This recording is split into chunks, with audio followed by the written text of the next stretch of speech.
Dogworks Radio is sponsored by Alaska Dog Works. Check out their website at alaskadogworks.com. You can support this podcast on patreon.com/firstpawmedia. Summer always seems to fly by in the blink of an eye. Labor Day is typically the end of summer for most of us, and it is hard to ignore that school will start again before we know it. And in some cases, it already has. It's understandable that after 2 or 3 months of constant play and exercise with the kids, pets may feel lonely and abandoned once the house gets quiet. Understandably, pets may experience stress and behavioral issues during this transition. Some dogs may feel bored and find destructive ways to entertain themselves, while others may become depressed or suffer from separation anxiety. From First Paw Media, sponsored by Alaska Dog Works Professional Canine Training Center in Anchorage, Alaska. This is Dogworks Radio, committed to families and their dogs to build lifelong and fulfilling relationships. Visit our website at dogworksradio.com. Now, here are your hosts, Robert and Michelle Forto. Welcome to Dogworks Radio. I'm your host, Michelle Forto, and I'm the lead trainer of Alaska Dog Works, where we help you develop the best relationship possible with your canine buddy. Back to school time means people will be out of the house more often. With most kids going back to school physically, schedule changes can be stressful for dogs.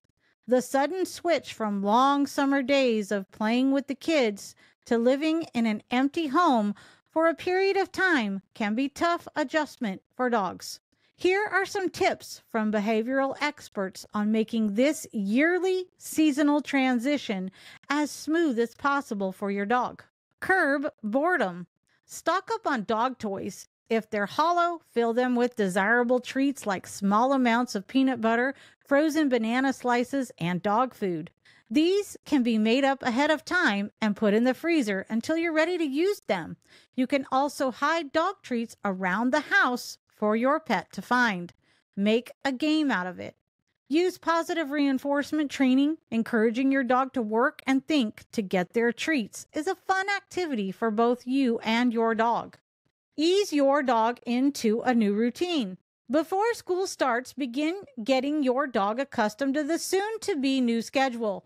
Get up early, take your pup out for a rigorous walk, and introduce the activities they can do when everyone is gone, says Mary R. Birch, a certified applied animal behaviorist and director of the AKC's Canine Good Citizen program. Determine bathroom breaks. By the time school starts, you should know how long your dog can stay alone at home without needing a bathroom break. Birch suggests taking your pup out for a sufficient time in the morning and having the first person to get home in the afternoon take them out again. If you aren't sure about whether or not the dog can go all day without a trip outdoors, have a pet sitter come in at lunch to take them outside, she says. Birch suggests leaving on the television or radio when you're away to see if it makes a positive difference for your dog. There are also dog-specific noise machines that can help calm your dog when you're not home. Consider taking your dog to a class. If you feel your pup could benefit from basic training or an active class, try enrolling them in a Canine Good Citizen or agility class. If you don't have the time, teach your dogs some tricks at home instead, Birch suggests. We're going to take a short break here. We'll be right back. Here's to the great American dog trainers out there. The hundreds of you who settled for the sometimes thankless job of working with four-legged companions because they pay the bills. Of course, there's something else you can do if you've got something to say. Start a podcast with First Paw Media and unleash your creative freedom. Maybe even earn enough money to tell yourself, hey, I'm no puppy wrangler. I'm a rover. I'm a trail breaker. I'm an adventurer. Visit firstpaw.media. Wag on over today. Get up early to exercise your dog. Even though your mornings may now be more hectic with getting your kids out the door to school, try not to cut corners for your canine companion.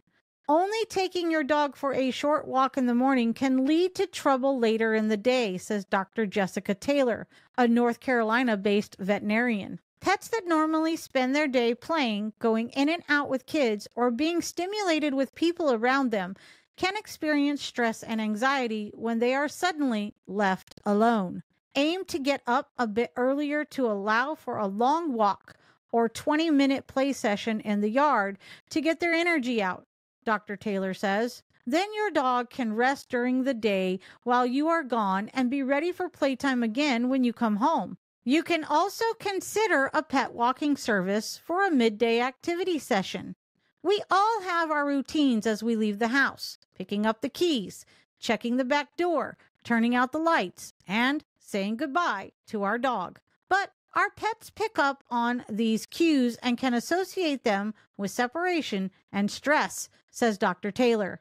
Try to make coming and going as low impact as possible and vary some of your routines to prevent the wind-up behavior of some pets.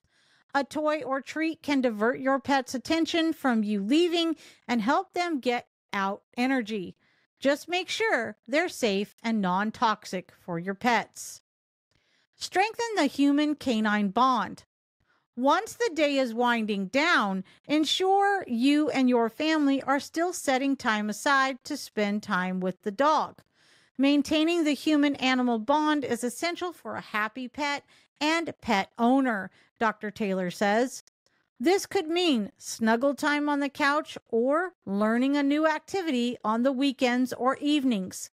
Discuss with your family and veterinarian what level of activity would be best for your pet based on their breed, age, and medical conditions.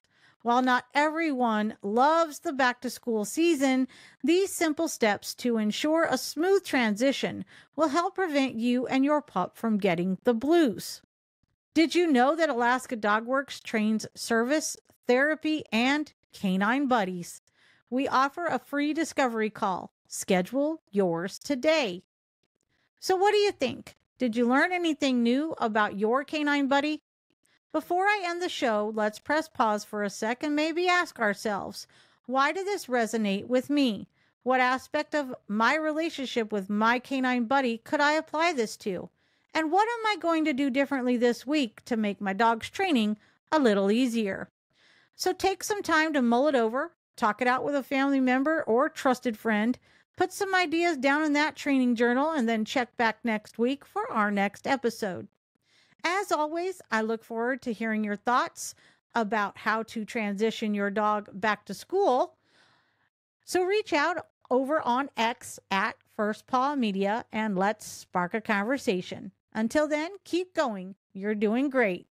It's time to create the relationship with your dog that you've always dreamed of.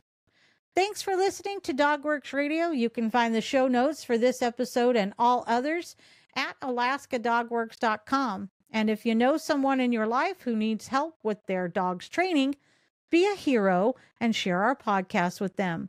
And we will see you next time. We're living in uncertain times. If there is one thing we can be thankful for, that is the recent pet adoption boom. Shelters are being cleared out, and that means you may not know much about your new best friend. Alaska Dog Works virtual and on-site classes are the best way for you to build a lasting bond and learn about your pup, new or old. From setting up a proper routine to learning the commands and much more, Alaska Dog Works provides you with the resources to develop your dog into one of the best. Right now, Alaska Dog Works has an exclusive offer just for our listeners.